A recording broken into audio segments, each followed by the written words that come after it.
ఓం శ్రీ పరమాత్మనే నమః.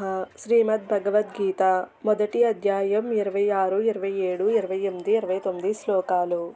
తత్ర పశ్యత్ స్థితాన్ పార్థః పితॄనద పితామహాన్ ఆచార్యాన్ మాతులాన్ భ్రాతॄన్ పుత్రాన్ పౌత్రాన్ సఖీంస్తదా స్వసురాన్ సుహృదశ్చైవ సేనయోరుభయోరపి తాన్ సమీక్ష్య స కౌంతేయః సర్వాన్ బంధూనవస్థితాన్ కృపయా పరయావిష్టో విషీదన్నిదమబ్రవీత్ దృష్ట్యేమం స్వజనం కృష్ణ యుయుత్సుం సముపస్థితం సీదంతి మమ గాత్రాణి ముఖం చ పరిశుష్యతి వేపతుశ్చ శరీరే మే రోమహర్షశ్చ జాయతే.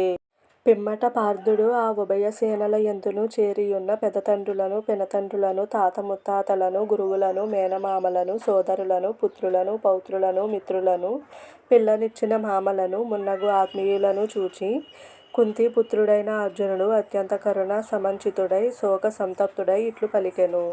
ఓ కృష్ణ, సమరోత్సాహముతో రణరంగమున నిలిచియున్న ఈ స్వజన సమూహమును జూచి నా అవయవములు శిథిలములగుచున్నవి, నోరు ఎండిపోవుచున్నది, శరీరమునందు వణుకు గగుర్పాటు కలుగుచున్నవి.